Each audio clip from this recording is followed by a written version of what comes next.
Hi folks, I'm Alan Watt and this is Cutting Through the Matrix on the 28th of July 2019. The first thing I have to mention is that I was comparing the income for this time last year and I'm under half of what I was getting last year.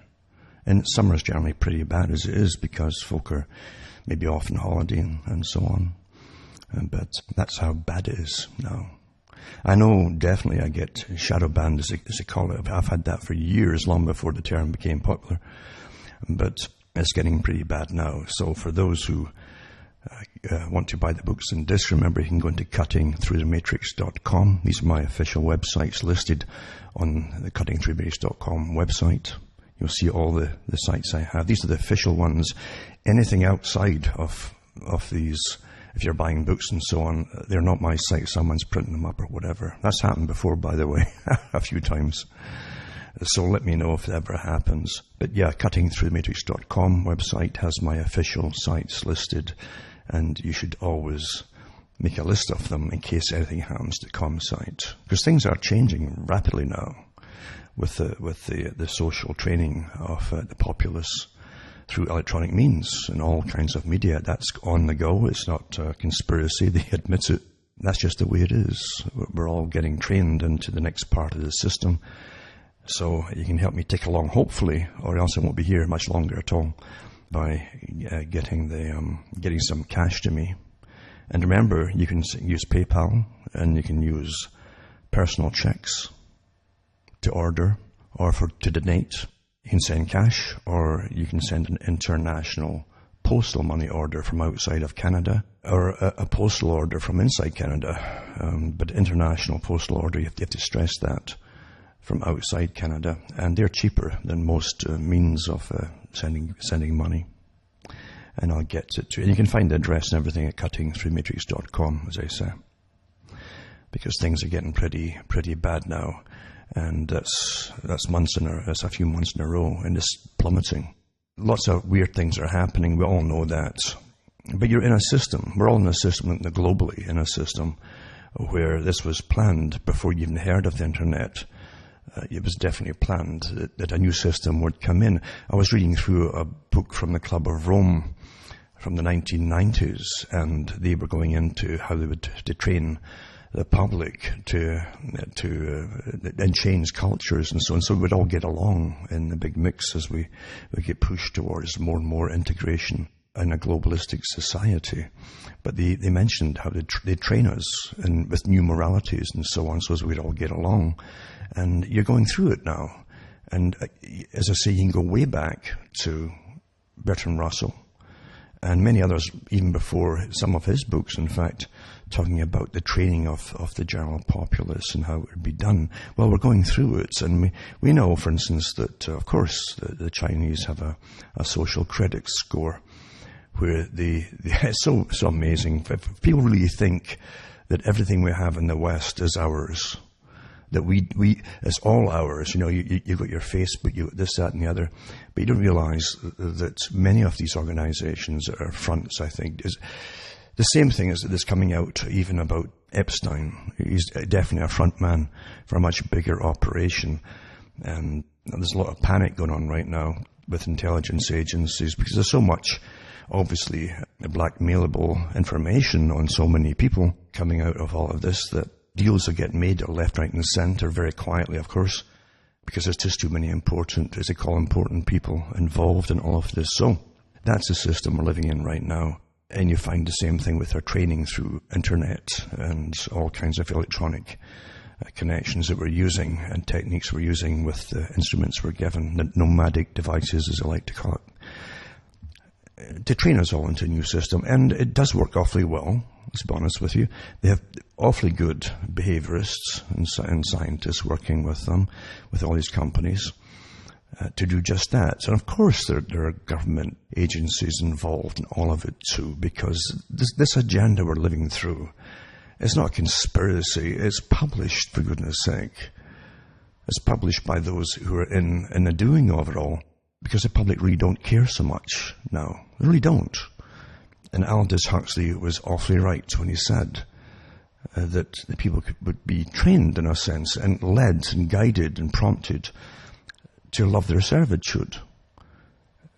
If you give children access to the candy store and say, help yourself, they're going to do it, aren't they? Well, in this system, for knowing all the different drives and instincts that people have, you're given a free rein to a good extent to do what you want with sexual impulses and so on, to an extent, as I say. And people go at it. Nothing comes out of it generally, but that's been permitted now. Awfully interesting to see how it's all done. And I was going through again the old documentation from Julian Huxley and Aldous Huxley, the two brothers who actually were descended from a whole family that were interbred, in fact, down through a few hundred years, even with the Darwins to an extent too.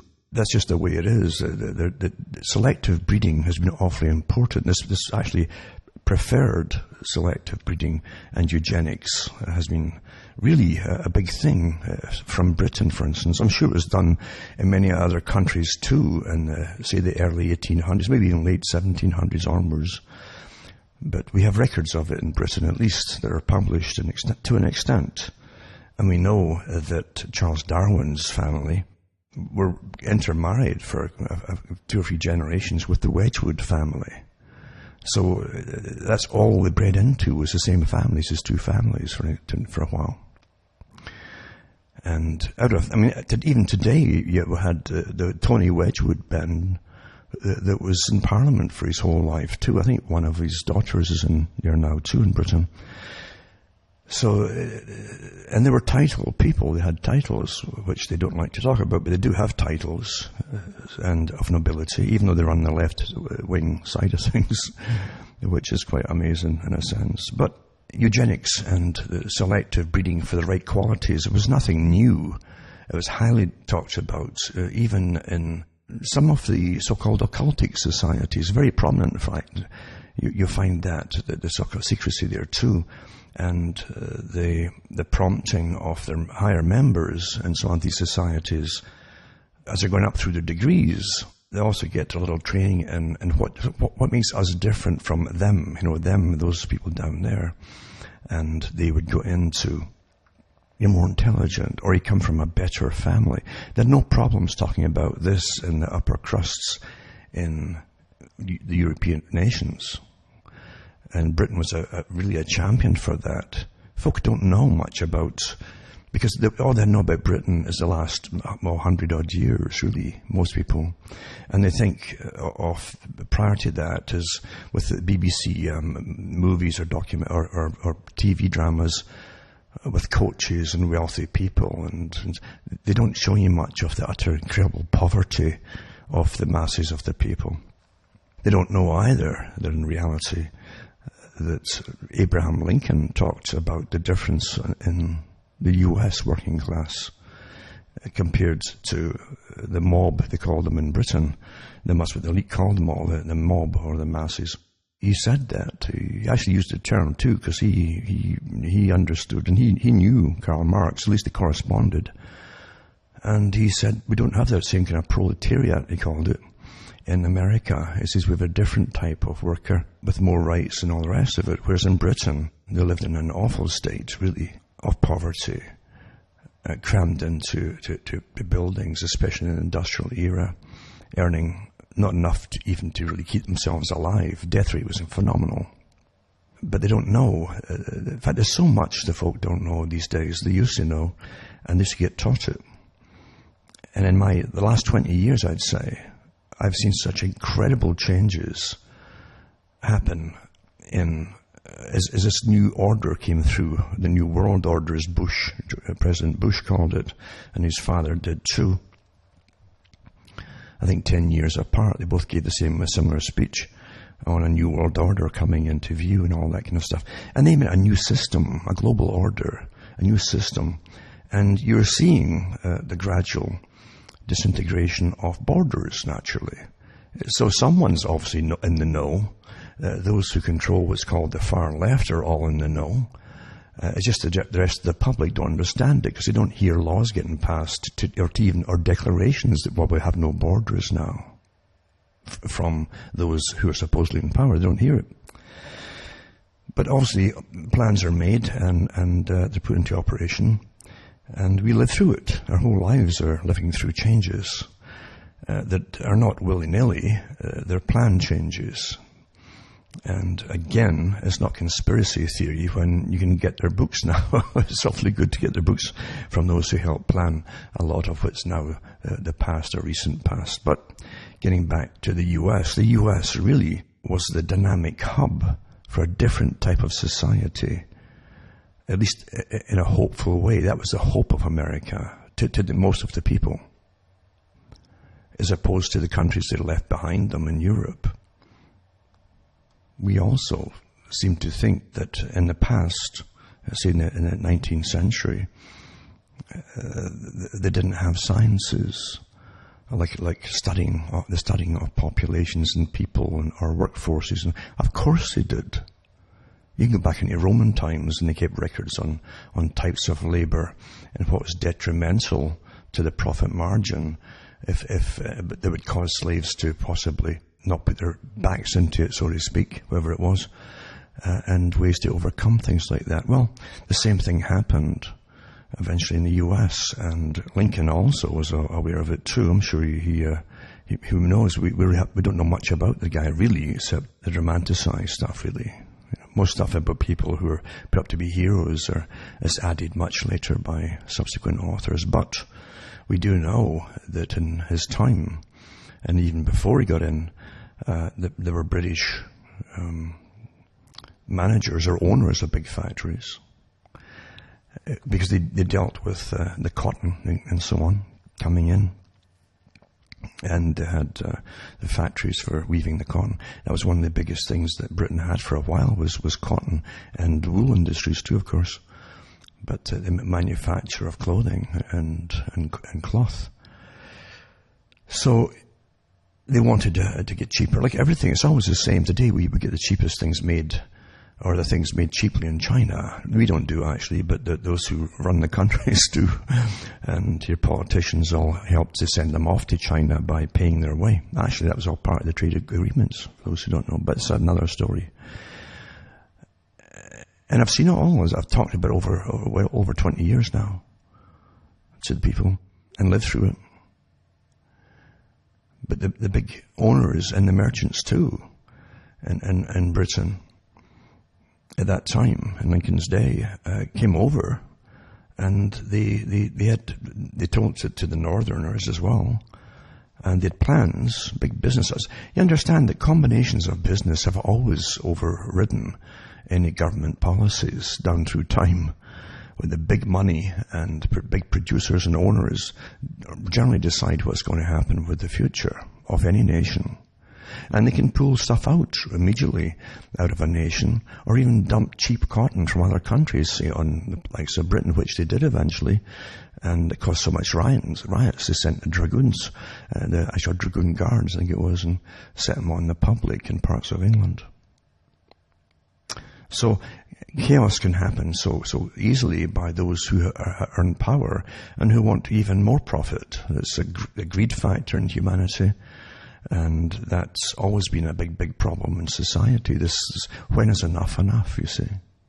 And then you get into the opposite side of it all. Well, they bring communism, and you'll all have shares of equality. Utter nonsense. There was no such thing as equality in a communist system, because the greed factor still in humanity, it still exists.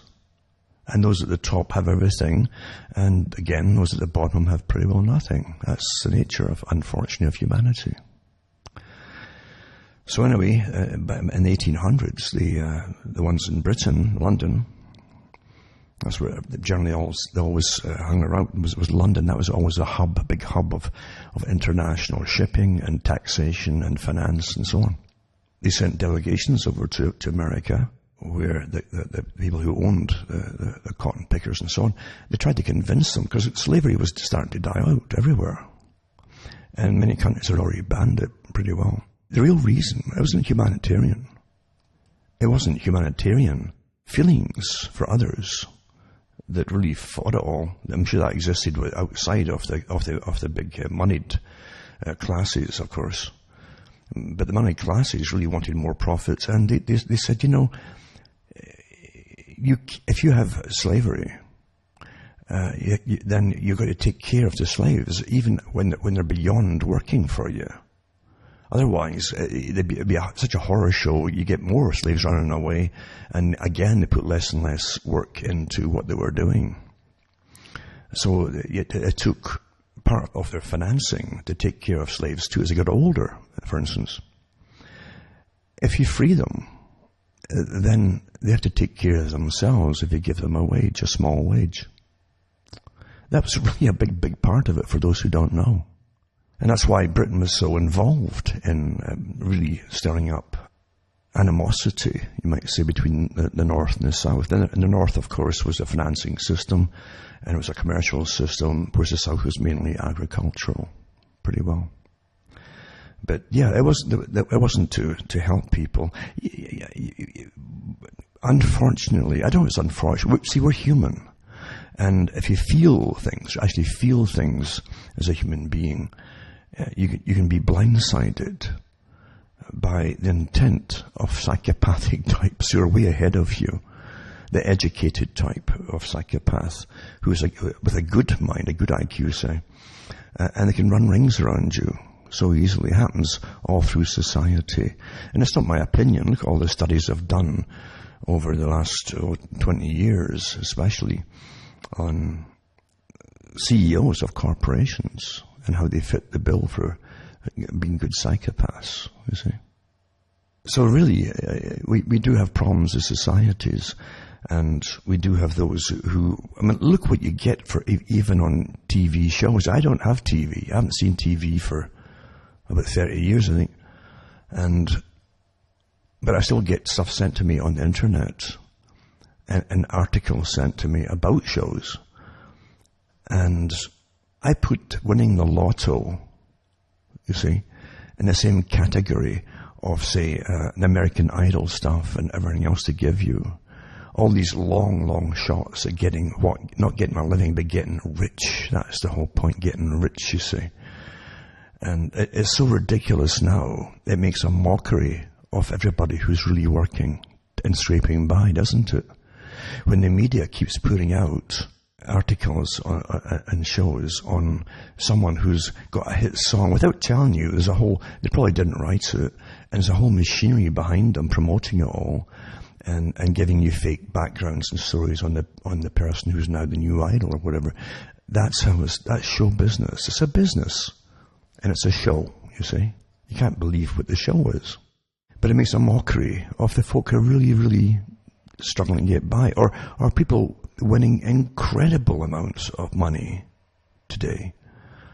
They just put you in shock when you see it.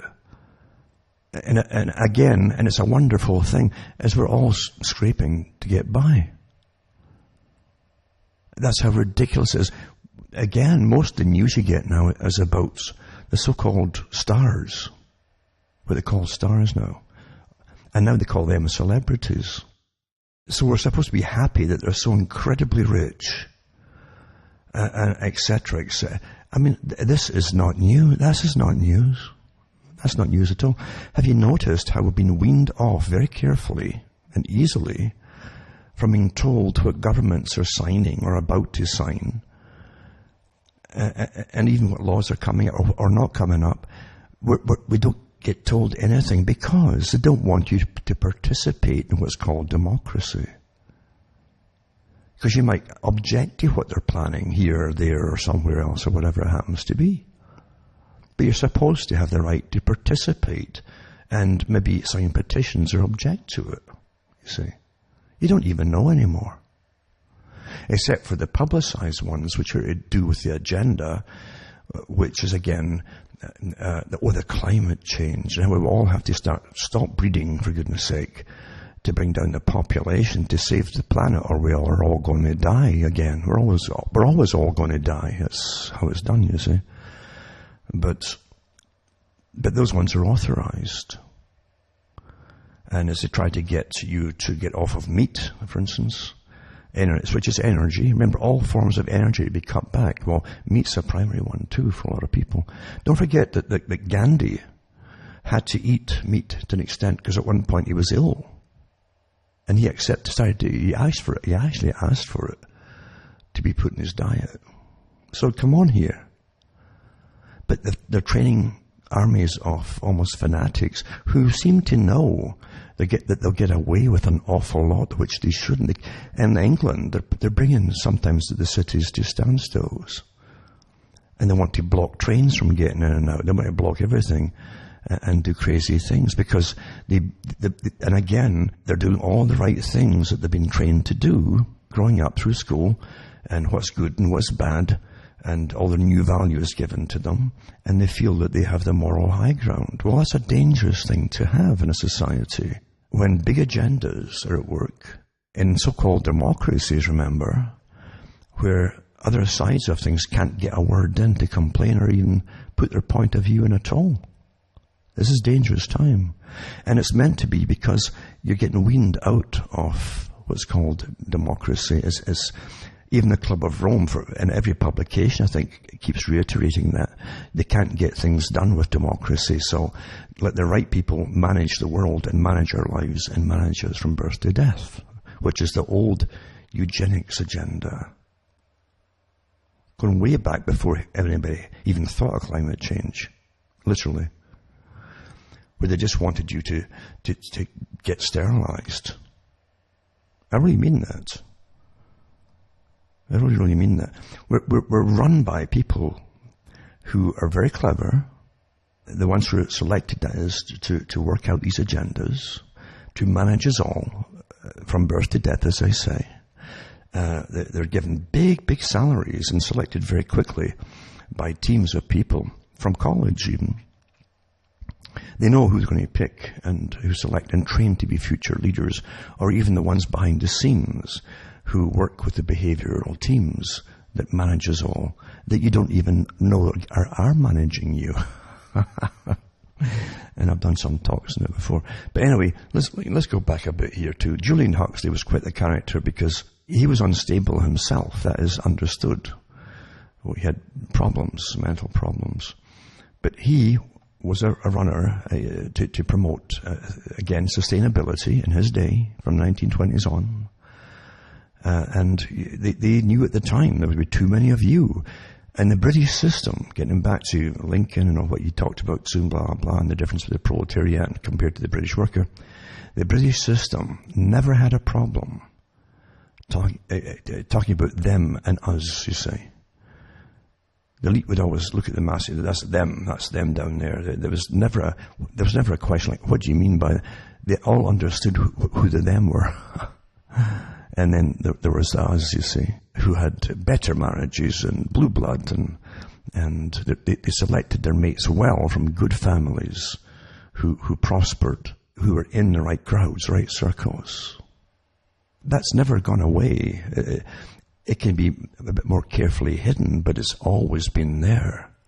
Because the people who rule you truly believe in it, truly do. And it might shock you if you ever hear them talking, and they forget you're standing there. Because that's how they really are. That's how they talk about you. And if you're reading enough media or news, say, but it was given to you, all you got is violence and violence and violence all over the place. You read some newspapers. And on the other hand, you've got these folk who are just winning millions and millions of dollars, or winning song contests, getting made for life and things. It's a bizarre schizophrenic world we're looking at, really, isn't it? That's the impression you're given. It's going to get a lot worse. But I'll put a couple of links up. One is from about Aldous Huxley, and one is from his brother, of course, who set up UNESCO for United Nations. Who specified, too, that the problems they would have with UNESCO, creating a world system and a uniform world educational system, not just for children, but for the whole society. And they would train you to accept the new moralities and new acceptances of lowering your populations yourselves and accepting it too. And the difficulty of if we help them with health, etc., to live longer and to be healthier, then there's a downside, and the downside is they might breed more. You see, H.G. Wells was more open about it. He actually said that. He says we give them food to the starving people. We give them food. We give them vaccinations to fend off diseases, he says, etc. And we give them some medical care. And what do? He says they breed. That's how he said it. They breed. They again, it's they, them. They breed, you know. Nothing has changed. They've trained their targets not to think about it or to believe. Well, they say that, but they don't really mean it. How often have you heard that? Huh? Or they don't really mean that. And you say, well, why don't they mean? Well, somebody would do something. Well, who would do something? It certainly won't be most people, because that's how they're lumped together. And this is about that too. Aldous Huxley, right? The Brave New World Huxley, the brother of Julian. As he got older, he camouflaged to an extent. And both brothers kind of ducked out of sight. Not out of sight, really. They toned it down and changed a little bit, because they were eugenicists, remember? And they wanted population reduction. And because Adolf Hitler had the same policy when they brought the Nazi party in. And because they copied eugenics from America and Britain. They actually copied it because they're already doing it in Britain, eugenics is. And they actually were sterilizing. That's what they called the unfit. And they got a lot from that too. But here is Aldous Huxley, 1932, right? And he got Brave New World out then. He despaired, it says here, about the real world significance of one of his novel's principal themes. And it says about 99.5% of the entire population of the planet are as stupid and Philistine as the great masses of the English. He's talking about the whole planet, right? So 99.5% of the entire population of the planet are as stupid and Philistine as the great masses of the English. The important thing, it seems to me, is not to attack the 99.5%, but to try to see that the 0.5% survives, keeps the quality up to the highest possible level, and if possible, dominate the rest. For the heart of thinking, I'll say that last bit again, the important thing, it seems to me, is not to attack the 99.5%, but to try to see that the 0.5% survives. He's talking about the elite minority, you see. And he keeps his quality up to the highest possible level, and if possible, dominates the rest. The imbecility of the 99.5% is appalling. But after all, what else can you expect? Don't forget, he came from that class, you see, that talked this way quite openly amongst themselves. And they had absolutely no hesitation in saying that you couldn't help those down below because they truly believed completely you were born that way because you were your bad genes. Don't forget that they said that poverty at that time, poverty was labeled as a mental illness, basically. Poverty was a genetic problem. You inherited it, you see, that's what they thought. So there you go. These are the heroes who did work with all the big organizations that led through United Nations to UNESCO and other organizations in the Department of Population. It used to be called Population Control, that the Rockefellers actually paid for to get set up in the UN, but they dropped the control part at the end. But it's still the Population Control Department. So they all work together for the same agenda. And when you go into their how much each human being will cost in their lifetime to the planet, this is how they work it out. It's interesting to see your government part of them taking all your data, who your parents were, and and how much they might get out of you in taxes in your entire lifetime. And the government also has the data, and they're paying for all these studies to see who might get sick halfway through their working life. And they're testing your DNA and so on. You have no idea. We're just livestock, folks. Livestock. Getting back to the clever psychopaths who decided in the 1800s to try to convince them to give up slavery.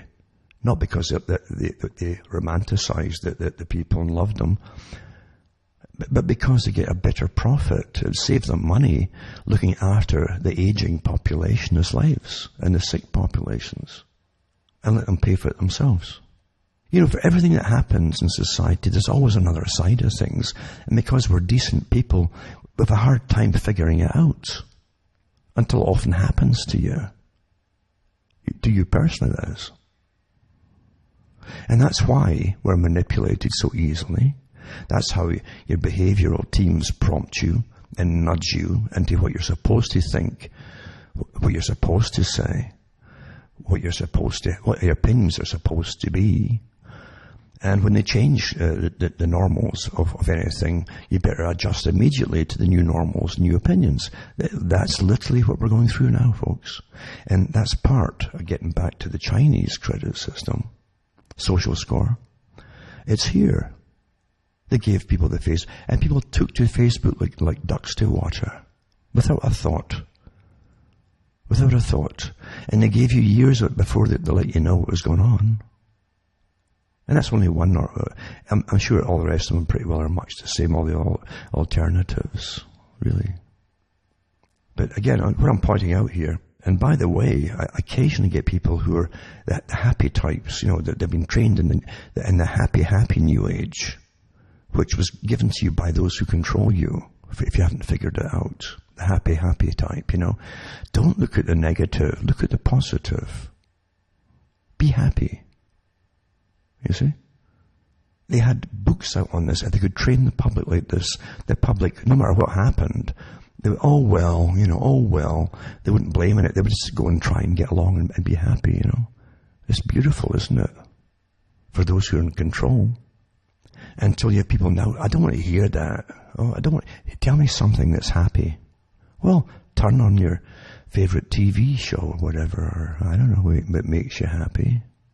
But you don't understand, if it wasn't for the folks who could see things and know things and come out with what was happening, you'd have been run over by the system. A lot of us would have been completely run over by the system long ago.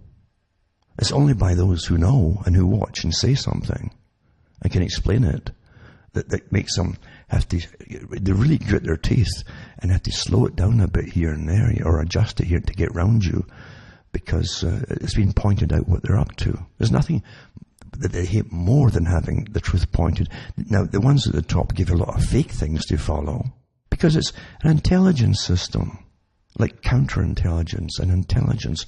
If you come out, like I did years ago, giving you the facts, they'll give you other ones that'll come out who'll grab those same facts.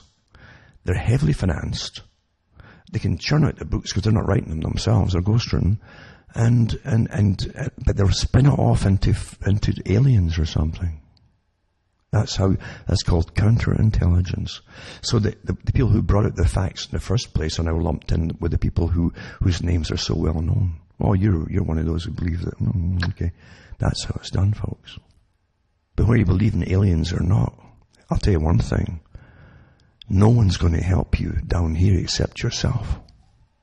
Which makes the whole point of, do you believe like in a religion in aliens or not, completely moot. You see? But yeah, Brave New World, and Aldous Huxley, the great Aldous Huxley, who before World War II, as I say, that's what he was saying quite openly, and 99.5% of the entire population of the planet are as stupid and Philistine as the great masses of the English. The important thing, it seems to me, is not to attack the 99.5%. Because a lot of them are talking about openly culling off a lot of the people, still are in some places. It says, but to try to see that the 0.5%, the elite classes, himself included, survives and keeps the quality up to the highest possible level, and if possible, dominate the rest. The imbecility of the 99.5% is appalling, but after all, what else can you expect? There you go. There you go. And I guess in later years too, that the guy came out, it's hard to figure out if he was having second thoughts about it or not. He did say that the sciences were out there. And he said that you could be persuaded into doing things anything at all by professionals, you see. Without things that weren't even good for you. And that's where we are today. We're being guided by what they call professionals. And it's like an invisible group running you. Because now everything is electronic. So you don't have to have a confrontation with them or an argument or saying, hey, get out my life. You don't even know they're there, most of them. People forget. They forget their phone calls. Out of all the incredible documentation that was spewed out after 9/11 on all transactions, all electronic communication, all, including phones too, could be kept forever. Everything you ever said or joked about, kept forever. And yet, people, once they're on the phone, all they think about is the person they're talking to. They don't realize there's another ear on there, electronic one, but it's recording everything, and it can be pulled up at any time at all. And it's all analyzed as you're talking. All of it is analyzed as you're talking by algorithms and so on. And before you're finished, we'll talk about groceries. It's been categorized in all kinds of areas and so on. Eh? You don't even think that it's going on. It doesn't even occur to you it's going on. But it is going on, yeah. But again, the happy people live in faith. They've been taught that there's a kind of a world spirit taking care of it all. And so the nasty people won't be able to do anything to you as they're doing it. You see? Because the big world spirit thing that you're all part of won't allow it to happen. Well, guess what? I guess the world spirit has gone to sleep for a while, eh? But that's complete denial. A lot of folk really can't handle what's happening. A lot of folk actually will think it's fantastic. Because a long time ago, others said the same thing, and myself included. A lot of folk will come to love, they already love this thing called socialism. It's a scientific socialism. And it's not the old socialism that you thought about too. And it was Stalin who said that communism was socialism in a hurry. That was the difference with it. Where they owned all the means of production, the state technically owned it. But what you have today is the same socialistic policies, because all fascism, socialism, it's all the same. When you have the rich, and that's what you always end up getting, no matter what the name of it is, the wealthy industrials and rich owning it all at the top, running it all at the top. They can have any proxy below them, managing all for them under any guise or name they want. And they have all the experts running everything else in your life. You have no say in the matter. And therefore today you have the specialists, as they call themselves, the experts running your lives in 1,000 different ways every day. Quietly, and because it's not intrusive or you don't really see it happening, you ignore it. You're oblivious to it. But you have a form of socialism, of control from birth to death. That's what it's about, right? Coupled with eugenics. And it's all run by those at the very top, the dominant minority that Huxley talked about too, who own everything and run everything and run the financial systems and so on. A massive superstructure built above us all, really. Look at all the kinds of financing there is today with hedge funds and things you can't even get your heads around, most folk, you know. All the different ways to make more and more and more off more and more, right down to using debt, all the debt that's out there, because all money is printed is just based on debt. Even using that, the debt itself, as though it was real, and putting that down in the books as collateral. Actually, what's owed to you is really collateral, and putting in the books as collateral. It's astonishing, really, this debt system. different topic again, but the fact is what I'm saying to you. Huxley talked about a dominant minority. And he said on the Wallace Show and other ones too, he says, which has always existed and I suppose will always exist, he said. And because in his day, he was part of the scientific elite managers, the manager class of scientists, you see, who manages all. That's what he said about himself too. So did his brother say the same thing. And so they manage us all in different ways. There's all kinds who manage your mind. You've got all kinds of scientists that manage your behavior today. You have the teaching class who make sure you're programmed properly at an early age, like Jacques Ellul said. You've got to have that indoctrination so that you don't question, that you just obey, and have all these techniques of peer pressure in the school so you'll all conform to the same opinions and you'll be good. And by using that technique, they can make children believe anything. And that's what they are doing. And children want to be liked. Not just by each other. They want to be liked by the teachers. They're people pleasers at that age. It's well understood. Again, different topic again. So anyway, I'm just mentioning, time flies, isn't it? It really flies. It's interesting, Aldous Huxley, at least back then, they could still be open enough on what they thought of people. Today it's more camouflaged. Royalty, all the royal departments for the Queen and Prince Philip, they have their own PR department. The ones for the rest of the offspring, they have their own departments too, of public relations, the experts, full-time employees. They have documentaries their own staff put out about themselves for public relations and so on. You see? And that's what we get. Even the stories of they're falling out here, they're falling out there, or they get back to get, just like the stars, same thing. There's a character came out recently who is part of the public relations for the stars and for making movies, saying what I've said for years, that all the stuff about gossip with the stars falling out and so on, it's all made up nonsense, and his job was to make it up for them, to give them publicity, to get you all believing this rubbish and being interested in, we'll get back together and be, because we want to see happy families, don't we? We really do, even if they're not a family in the first place. Same with the old music bands were the same. Often people would phone up and say, can we get an interview? And if they were too busy, they would just say, no, I'll just make it. And they'd make it up. And they said, you might say this. Now, on you go, Because any news is good news. It's all publicity, you see. And if you're bad boys, the old rock and roll stuff, then that was all the better. The badder, the better. It didn't matter. You see? All fiction. Big machinery to make the stars, you see. Now, I want to just give a few things up here too, before the time's up, actually. I put Julian Huxley, a good article I've put up before, from the National Library of Medicine, and it's about Julian Huxley and the continuity of eugenics in 20th century Britain. He was very clever how they did it, and how he managed to keep it going. He was a member to the Darwinian Society and the Eugenics Society, but they managed to keep it going by changing the terminology after World War II and Adolf Hitler, you see. But still just as adamant as ever. And a lot of what's happening today in eugenics still gone from organizations that were founded way back then. I'll put that one up also.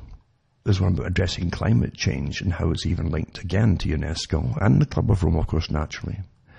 And then you have this one here on UNESCO, its purpose and its philosophy by Julian Huxley, where he talks about the need to basically train people. And there was their big dilemma. Should we treat them and make them really healthy? And if they're healthy, they might breed more and blah, blah, blah. So you have to get a balance between what you'd give them, which means, of course, and we've always known this, you get a completely higher level of standards of medication and medicine for those way above the general population. There's no doubt about it. No doubt at all. A lot of the stuff even to do with gene therapy now and stem cell therapy for curing cancer. This is old stuff that the elite have been having for the last 50 years or maybe more. And they still don't want to dish out to everybody here, you see. Also, here's an article here on Technology Review. And the thing about eugenics and how everything's presented as a wonderful thing for you. Think back to what Huxley said about you. the long-anticipated release of genetic and health data on 500,000 British people last summer by public consortium in the UK is generating a shockwave of genetic discoveries that could speed the development of new drugs and tests. Scientists, it's always this vague thing. They don't give you names of people so much now. Could use scientists or experts say, and that's all. They've trained you already to accept that. But it says the data from the UK Biobank, right? Biobank hit in July after scientists in charge of the 406 different projects had the chance to download several terabytes of data, including DNA data and information on everything from who has diabetes to whether people like coffee or tea. So they always give these little innocent, they can tell if you like coffee or tea by your DNA and all the rest of it. And, all this biobank information. Remember last year, the year before, it was in the papers that Google in England had set up an agreement with National Health Service to collect all the data on all the patients, for millions of patients. And they wouldn't tell you what they were doing with it. When they're doing this kind of stuff, think eugenics, folks. Think family planning of now and the future, because now they've got your DNA. They know what you might be prone to, huh? And where it's supposed to go. Remember the racial hygiene thing of World War II? Get rid of the people who might be a burden, and there's your Huxley talking about the same thing for Britain, huh? So anyway, but it's wonderful. It's all to help you. So what's the difference between genes and diet, or between DNA and schizophrenia? See, they're collecting all the data with mental illnesses, all these things, tick, tick, tick, tick. The alarm's going off. With 2,500 different phenotypes or traits measured in the British volunteers, it says, or the basis of weigh-in surveys and national hospital records, this data dump is the largest of its kind and the best chance yet to figure it out. Now, you think the folk have volunteered for this? They don't even know what's happening. So then they tell you, a few years ago, linking a gene to a human disease would have made a whole career. See, now they're talking about gene-specific treatments. Now, that's gone way back. As I say, they had that for years and years and years. You ever wonder why a lot of them never get arthritis or old age diseases and things like that? Ever wondered about these things? It don't go into, it's good breeding. To forget that one, folks. New National Health Service Mental Health Data Hub. There you go. Babylon Health Check and more UK digital health news, briefs it says. So the National Health Service Digital introduces new mental health data hub called Babylon, right? Creates a new health check feature. And the Institute lectures, it launches a £3 million against competition, preparing the way for UK-wide infrastructure for health data research. So it says it's to give healthcare workers and patients, so it's supposed to give really information here on your mental health and probably your history and your family history, you see, to healthcare workers, patients, charities, and other easier access to national mental health statistics. With its launch coinciding with World Mental Health Day, the new online tool provides links to additional sources of mental health data from other organizations, building a National Health Service Digital's GP Data Hub initiative developed last year. It says, we hope the hub will assist in our efforts to improve data quality by enabling organizations to see how they compare in terms of data submissions. Everybody who's a specialist, they're all living off us now, aren't they? That's where the money is, living off of the general population, so they can manage us. But this is incredible data about, you understand where this is all going. Nothing's kept safe these days, too. You know that. Every country busts in every other country's data banks for everything. They keep it quiet. Often they're in and out. You might suspect they've been in, but no one says anything because they don't. It's different from, they're not taking money, they're taking data. Understand? And then that's important stuff to other people, insurance companies too. All this stuff will be used eventually to see who can breed and who will not breed. This is all what it's all for as well, folks. It'll take a while. It might take another 20, 30 years before that happens, but it might be a lot sooner. It depends. We're going fast now, and by our training, it's awfully fast. And the coordinated worldwide indoctrination from the same sources of what's called news, and entertainment, by the incredible entertainment propaganda. The stuff is embedded in so much of your fictional works to train you. It's just astonishing. And now it's interesting, they're admitting it in Star Trek, how they helped to change our opinions and our views and things too over many years. I knew that years and years and years ago, and other folk did too. But now they actually admit it now. Your entertainment, honestly, is how really most of your opinions are changed. Slickly too, by using emotions as opposed to just real facts, you see. Another one too is 23andMe competitor Veritas Genetics slashes the price of whole genome sequencing 40% to $600. And they say eventually, very shortly, they'll probably bring it down to about $100 or so, maybe $200 or to $100. And they can really do your genetic, break it down very quickly. And that will be used in mating. I think it already is in some countries already, where they don't have all the rules on it, and they can go there and say, if we meet up, we two, and have genetic testing of both of you, they can tell you what, again, it's so iffy as well, because these arguments are old arguments too, as to what you might come down in the future with, or you might get an allergy to this. Well, is that reason to have your tubes tied, or a man to have a vasectomy? Because you might get an allergy, or have you sterilized altogether, or put down as a risk and you won't get a mate? You better think about these things. And origins of depression brought into focus in large-scale genetic study. Mental illness, you see. It's to help you, though. So hundreds of genes have been newly linked to depression. See, so linking your genes to it. Shedding light on the origins of the condition and highlighting personality types that could be at risk. The international study, involving more than 2 million people, is the largest of its kind. There you go. It could inform treatments for the condition, which affect 1 in 5 people in the UK, and is the leading cause of disability worldwide. Actually, honestly, I couldn't watch. The BBC was so bad. It was bad enough when you were going through a financial depression in the UK for years and years and years. Really bad, you know. In the 70s, Britain got the highest rate of suicides in Europe. It used to be Sweden, and then Britain took over, because every day on the news, all you heard was your factories closing down and big corporations closing down and moving offshore. And that didn't tell the public it was all planned that way with government and different free trade. It came later to the US and Canada, but it was all planned that way, to deindustrialize. The people had no say in it at all.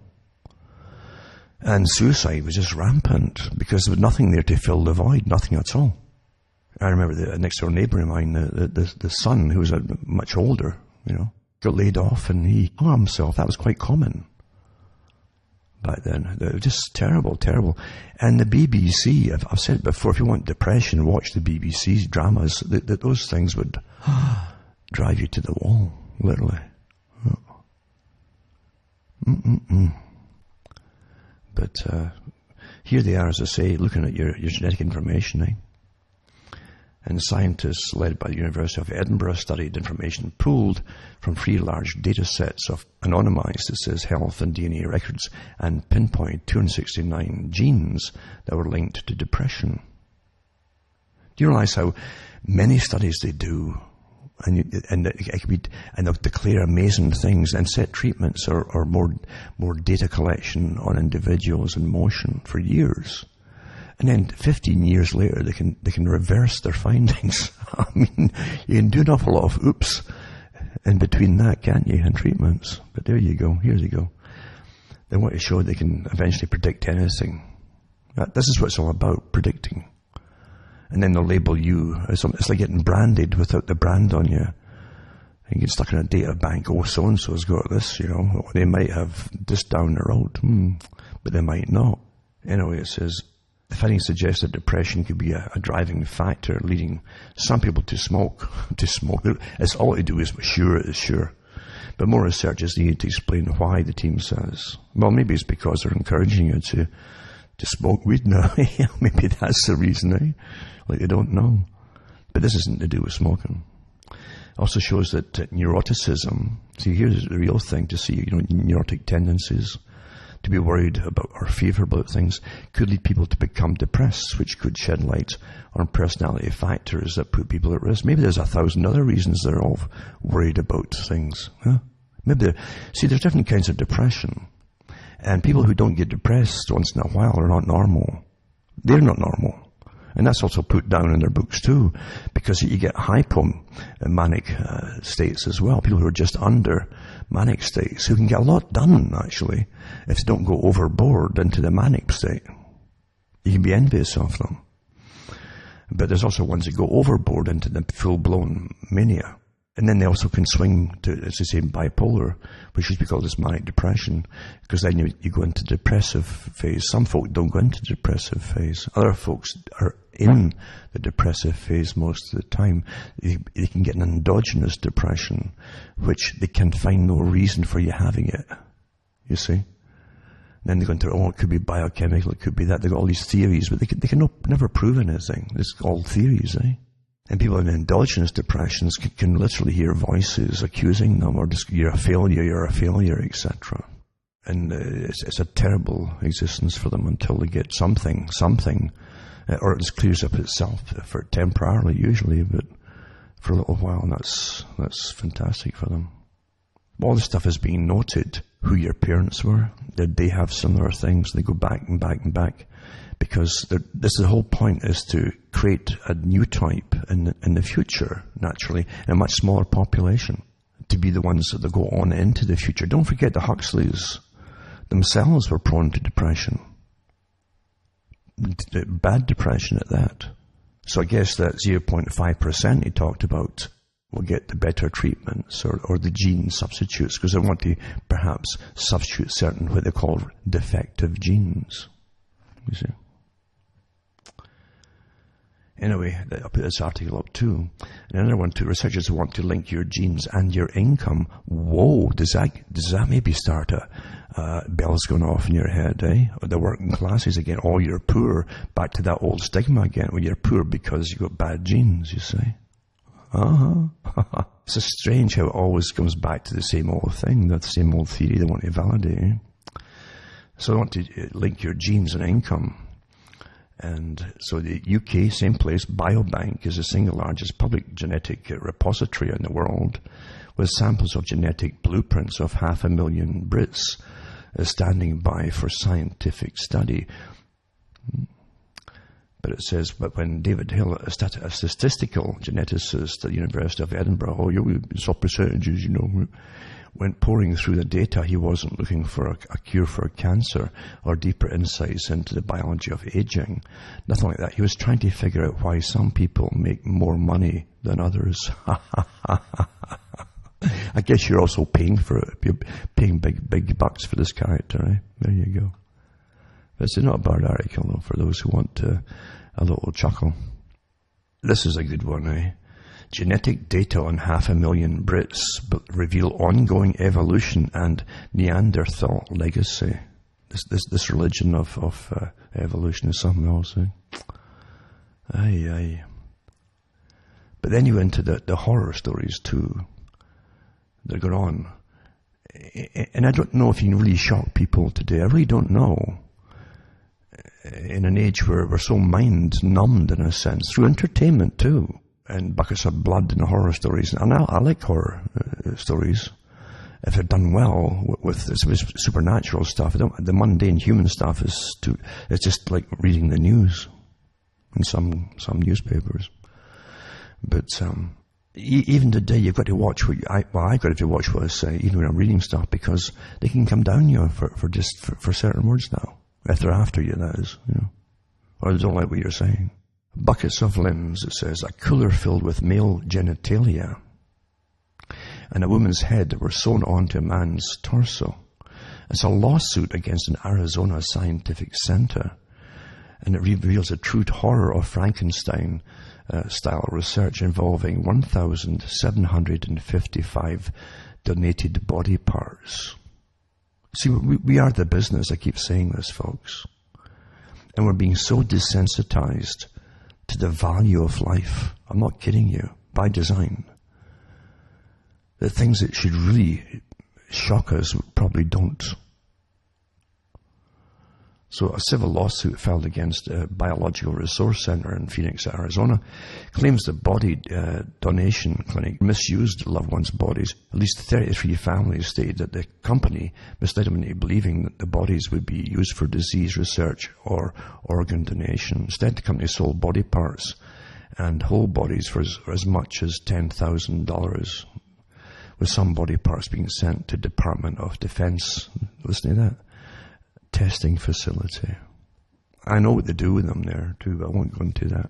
But here's the thing. One time, Florida insurance salesman was sentenced to 1 year, I guess he ran the system, deferred jail time, right? And 4 years probation in order to pay $121,000 in restitution. It's amazing how they don't really have laws on the books for a lot of this stuff. Or they've taken them off. You'd be surprised how many laws that they've discarded now.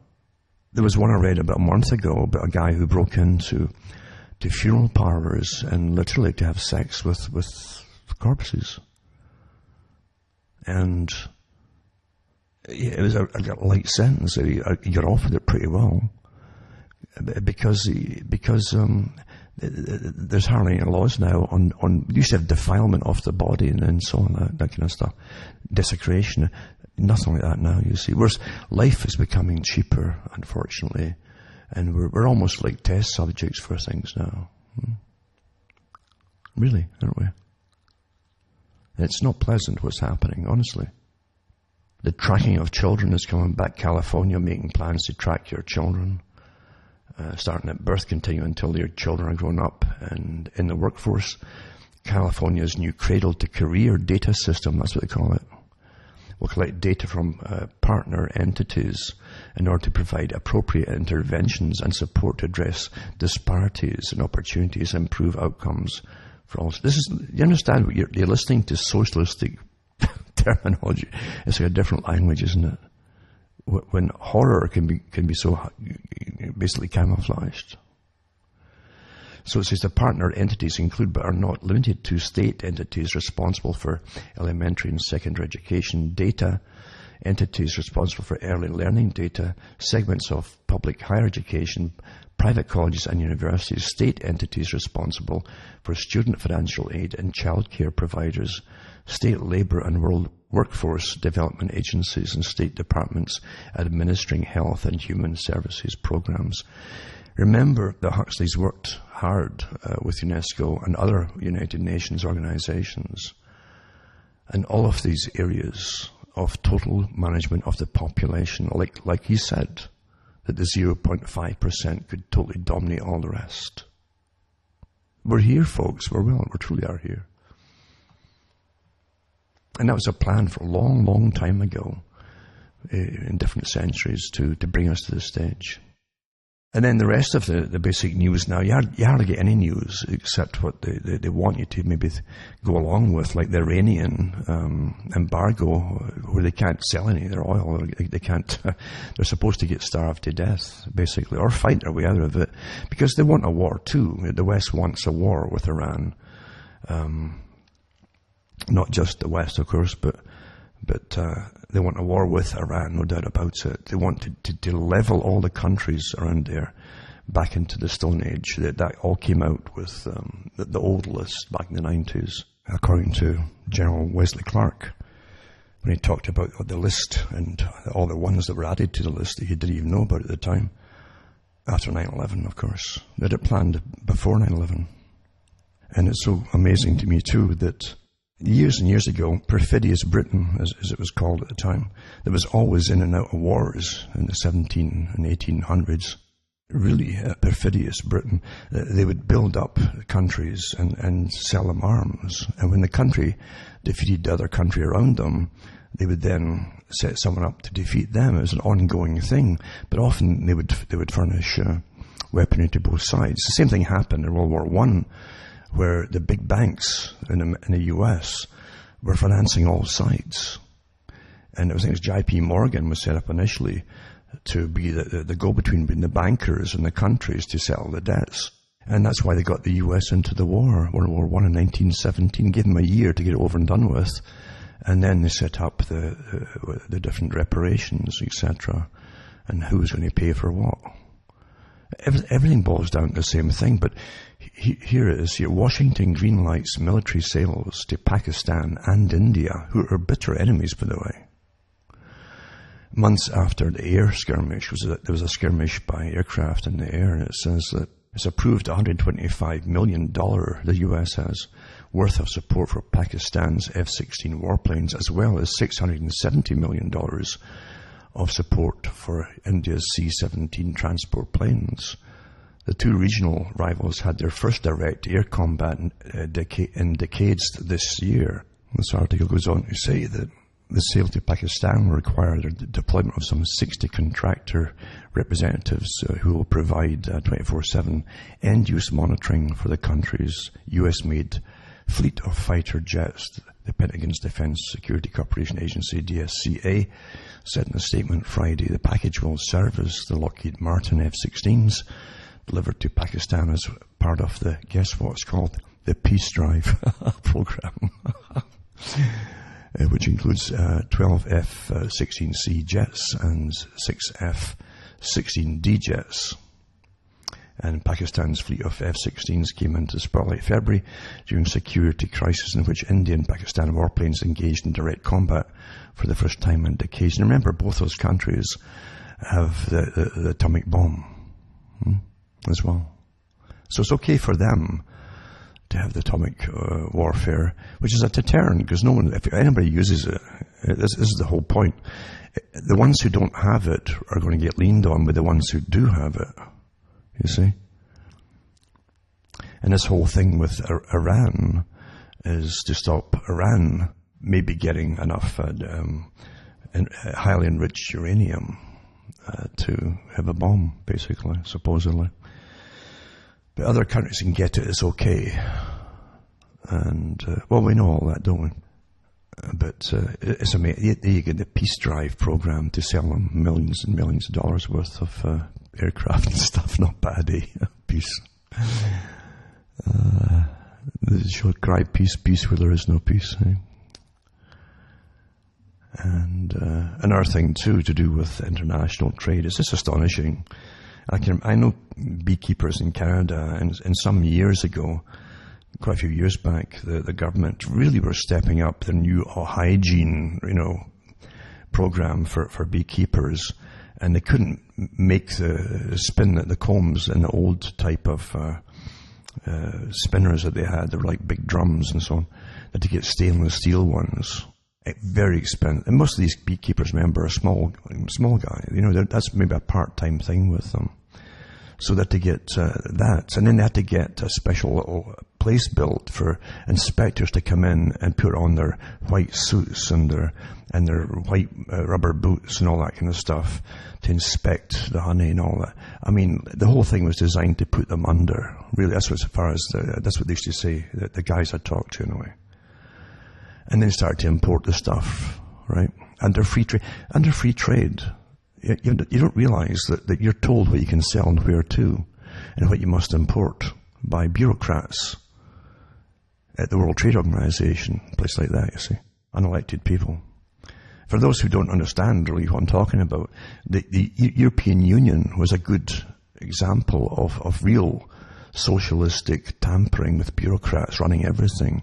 They conned the farmers in Britain into how wonderful it would be and take on mortgages and expand their farms. And then they turn round and says, oh, you can't sell your products across this country or that country. And they all went under. Bureaucrats did that. Anthony Hopkins was an awfully good movie about that. It was called Heartland. A portrayal of one farm. That kind of stuff was really happening. Put under. Intergenerational farms, run by the same families, put under by the governments colluding with bureaucrats to get them heavily in debt, and then saying you can't sell stuff. Huh? There you go. Anyway, here's the one with the bees. It says here, the testers in Canada says fake honey is pouring into Canada. Fake honey. And local beekeepers are feeling the sting. No, this is a little pun on them. They've had more than the sting, believe you me. And it says an effort to crack down on food fraud. So everyone's fraud or fake, eh? You get fake news and you get fake food, I suppose. So the Canadian Food Inspectors Agency zeroed in honey imports and found that 22% of samples were adulterated with cheaper sugars like rice and sugarcane syrup. So there you go. And they name the countries that it's coming in from. Mainly, I think China and India and places like that. It's a big problem right at the moment. There you go. Maybe if they left all the ones that, instead of putting them under, all the little ones in Canada, you'd have good honey, yeah. It's amazing too how bureaucrats work, because the beekeepers who were making the honey in Ontario, at least the ones I knew, couldn't just go to a local store and sell their honey there. The bureaucrats decide where you would sell your honey to. It could be many counties away. It could be 100 miles away. And the person 100 miles away might have to come to your place and sell. I mean, absolute madness. That socialistic, bureaucratic madness when you see that kind of stuff happening. It's not good for business at all. It's always the same story, eh? And it's getting worse, unfortunately. From an area that was hammered, absolutely hammered, by the mites that were killing them, and then the nicotinamides, the type of spray that they were spraying on crops and so on, and that was killing them off too. Hammered and hammered and hammered, and then you had the bureaucrats, and you can't spin it or not. Those old the steel drums. You got to get these stainless steel ones, eh? Etc. Etc. There you go. That's progress for you. When you end up, you're importing everything. No one's working at home, eh? That's progress. Now, just to get back for the last part of this talk, before I finish it, because I've gone through the different studies they're doing on all of us, on our DNA, family histories, everything, And it's not happening by itself. It's an old program that's underway. And it used to keep its head down after it got in trouble with all wars and people actually putting it into even more brutal and quicker effect, you might say. But as I say, we're going sterile in the West too, and that's not by chance. Anyway, that same article to do with Aldous Huxley, who gave you Brave New World and talked about the 0.5% that should have the control of everybody else. Should have the control, you see. He also says further pondered the problem of dysgenics and democracy. See, a problem of dysgenics and democracy. You understand that? Eh? In several published essays dating from the late 1920s and early 1930s with titles such as What is Happening to Our Population? And Are We Growing Stupider? He defended eugenics policies of encouraging higher birth rates amongst the intellectual classes and sterilizing the lower class as unfit, which he believed would improve the inherited mental abilities of future generations and lead to responsible citizenship. So there you go. This is for the planet, remember, folks. His interest in eugenics was more than a brief flirtation, as suggested by one recent biographer. On the contrary, his ongoing support for so-called race betterment, this is what they called it, was typical of the left-leaning British intellectuals in the interwar period. His writing, including his dystopian novel Brave New World, reflected public anxieties about the supposedly degenerating hereditary quality of the population, how this decline would affect England's economic and political future.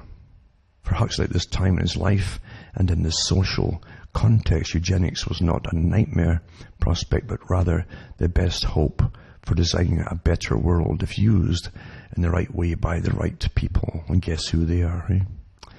This neglected aspect of his early scientific and political thinking must be taken into account when unpacking the multiple and perhaps conflicting meanings of Brave New World. So it was a satire on contemporary culture, a prediction of biological advances, and a commentary on the social roles of science and scientists, and a plan for reforming society.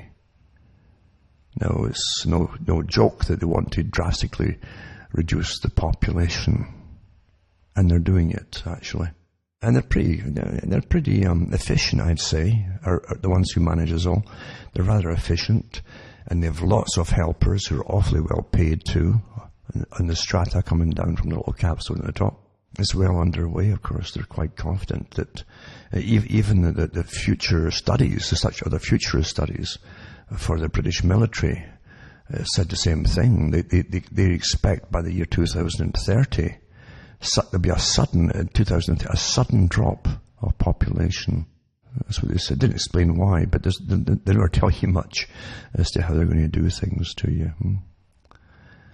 But it's quite fascinating to realize that now some people will write, again, the happy types who don't like bad news, and say, why can't you give us good news? Well, you've got plenty of good news for the happy types. I'm sure that every happy type out there will know all the different things they want to look at, their favorite sites and stuff that gives them happiness and wonderful feelings, you see.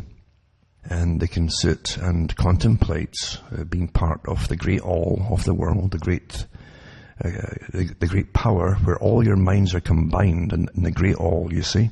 It's just strange, though. You've got all the elite at the top managing the great all, it seems, because they're the ones who they openly manage all, but everybody else down below thinks that they're part of it too, you see.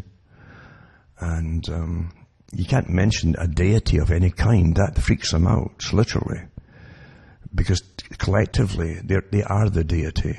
You understand? Well, look at the people you know who are in these movements. Do you really think they're gods? they are the gods. Really, eh? Come on here. If you can't laugh at yourself, what can you laugh at, right? And today, people can't laugh at all.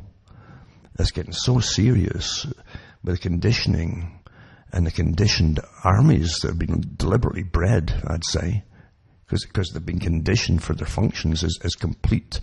Well, you know, there's going to be rioting. There's already been rioting in the streets in some countries already with them.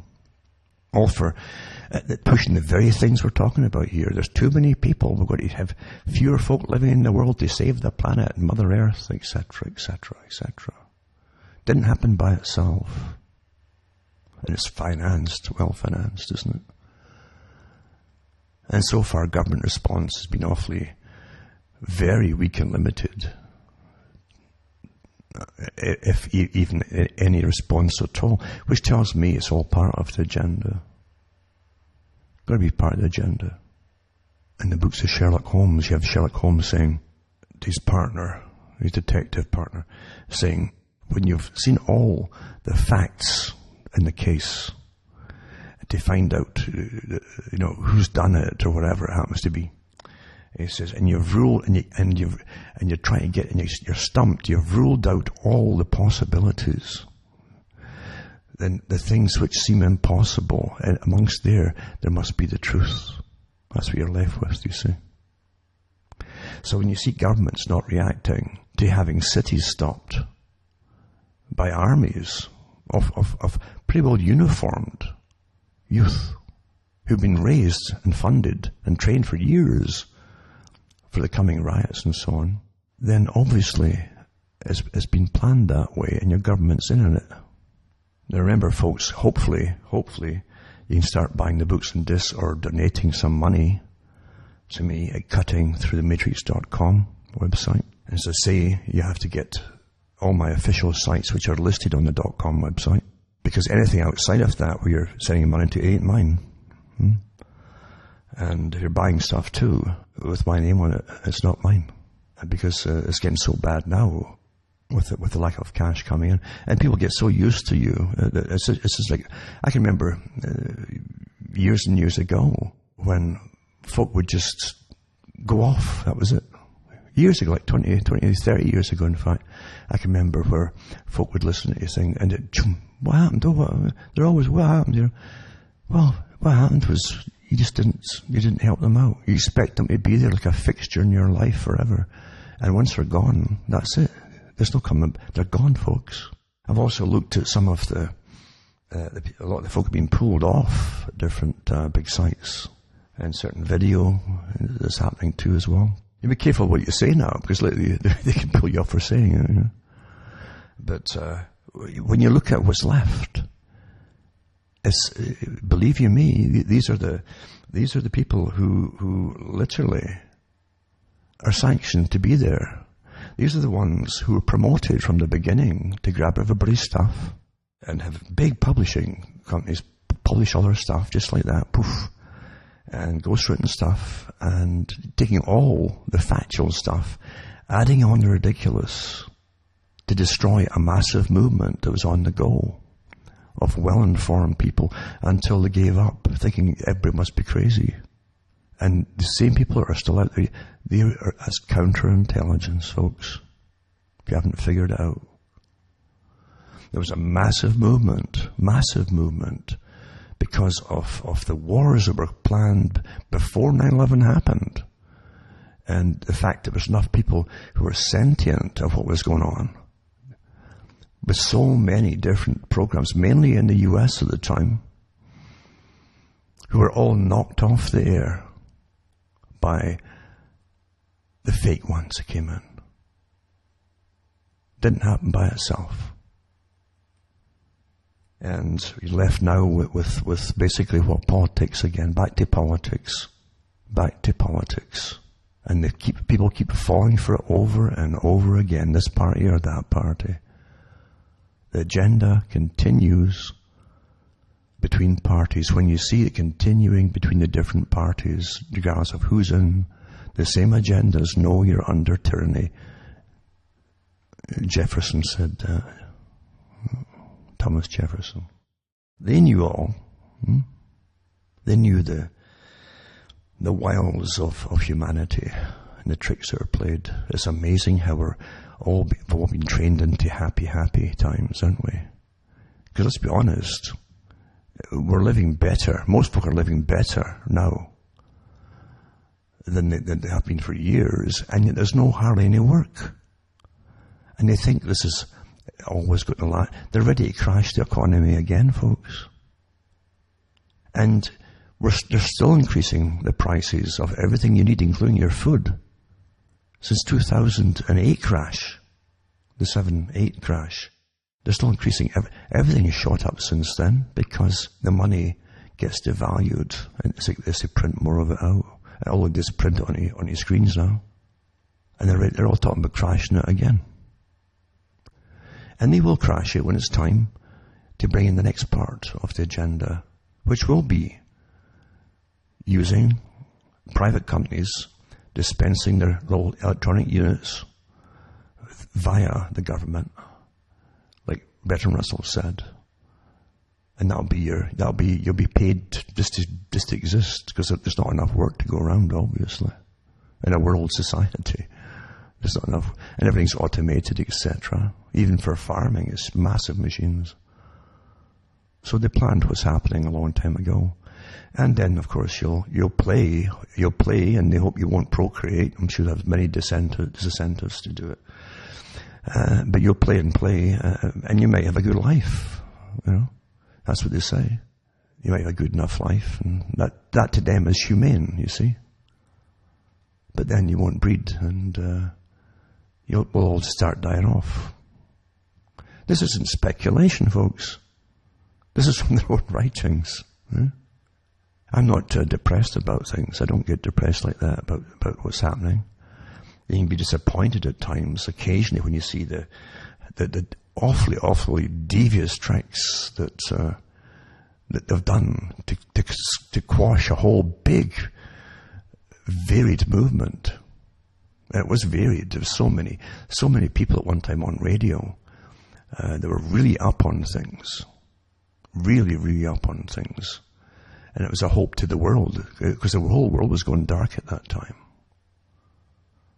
And it sparked a light. But the big boys got together and then they reverse everything so carefully, most folk don't even know that whatever you're left with is a completely different system, including the ones who are giving you the information. Back to politics. Anyway, for myself, Alan Watt from Ontario, Canada, remember, donate some cash to me, hopefully. It's good night. So may your God or your gods go with you.